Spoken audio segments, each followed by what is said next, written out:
comment le concrétiser? Par une réforme des institutions, par des réformes, par une action dans la société, comment concrétiser collectivement ces actions.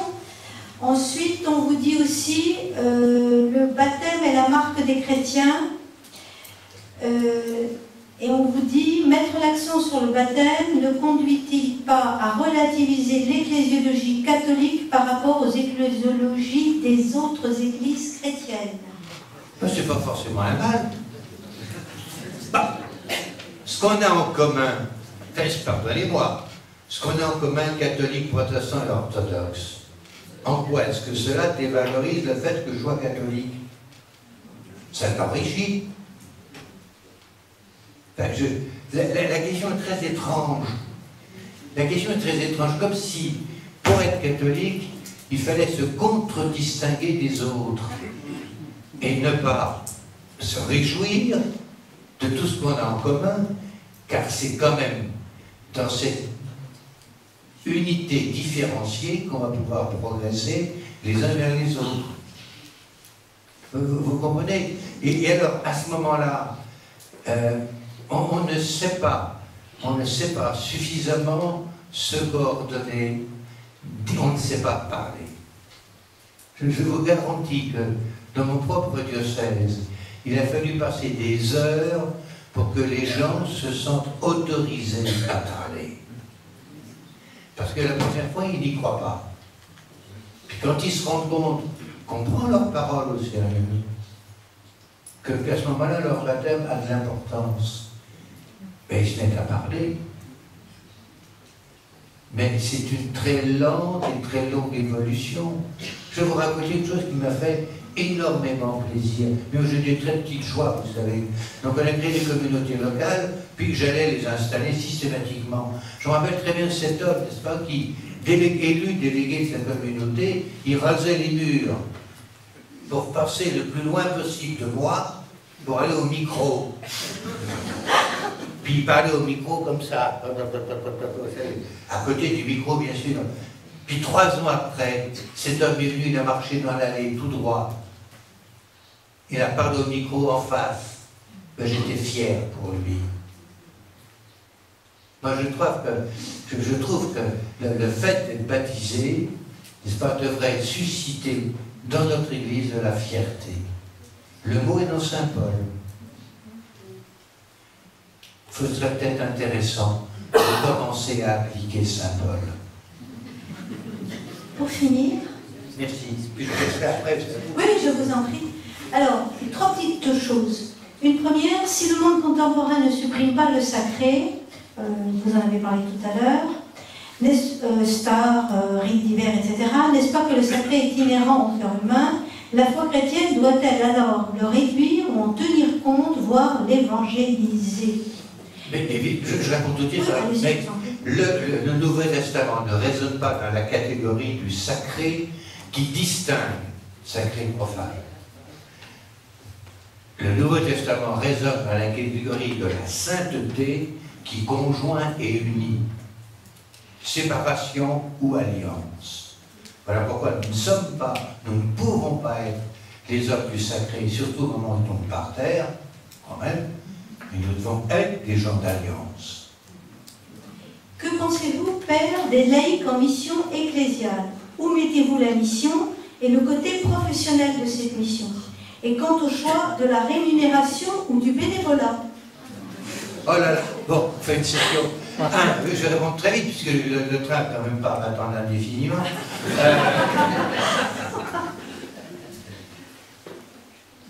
C'est quand même une usine à gaz, cette histoire. Que des laïcs et des missions, c'est normal. C'est lié au baptême. Qu'il y ait une reconnaissance en pareil minimum, qu'il y ait un contrat de travail, nous sommes dans un pays de droit. Maintenant, le problème de la rémunération est un vrai problème. On ne peut pas demander à tout le monde d'être bénévole. Et dans mon diocèse, ce qui m'a limité, c'est les problèmes d'argent. J'ai rien contre le bénévolat, hein, parce que sans lui, on n'aurait pas pu vivre. Mais pourquoi a-t-on fait, je ne sais pas quoi, une usine à gaz de ce qui est l'expression normale du baptême? En vrai, c'est l'expression normale du baptême, on l'a transcrit dans un code du travail. Enfin, j'ai jamais très bien vu le problème, mais je dois être un peu patient. Et in fine, quel est pour vous le chantier le plus urgent à entamer, la stratégie à adopter, les chances de succès? Les vêtements à prendre et l'hymne national à chanter. Je suis chrétien, voilà ma gloire, bonne espérance et mon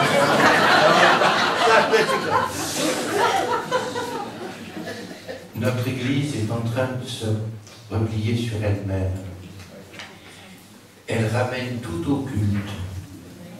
Et comme elle est profondément liée au territoire, et qu'on agrandit les paroisses, les prêtres sont dans leur voiture, on les voit en coup de main, en coup de vent, et toujours derrière leur portable. C'est-à-dire qu'on est en train d'user le territoire et de tuer le clergé. Ce dont je ne me réjouis pas.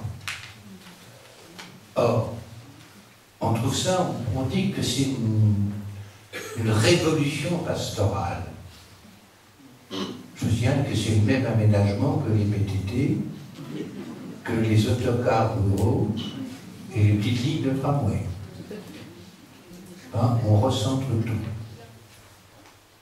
Je crois que aujourd'hui, j'en reviens au père de Foucault, c'est des gens, ou deux ou trois, dans un endroit, qui vont vers les autres.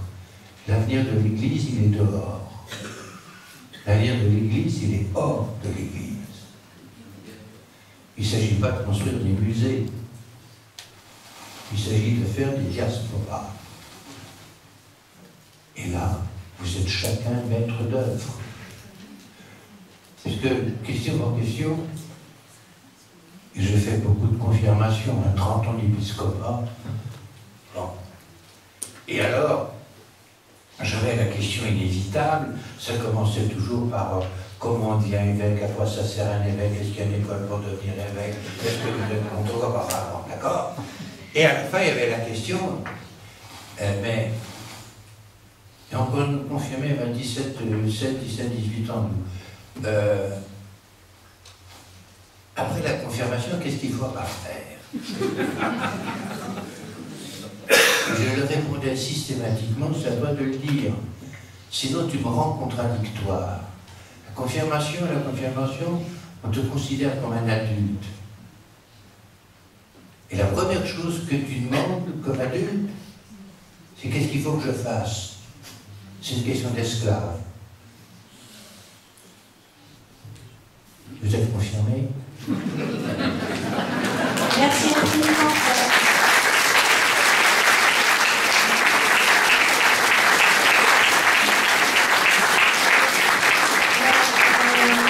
Le dernier ouvrage du Père Gouet n'est pas encore sorti, il traite de la question des diacres. Et l'avant-dernier, c'est celui-ci, je vous recommande de le lire. Et celui sur les diacres croise des questions d'une certaine actualité.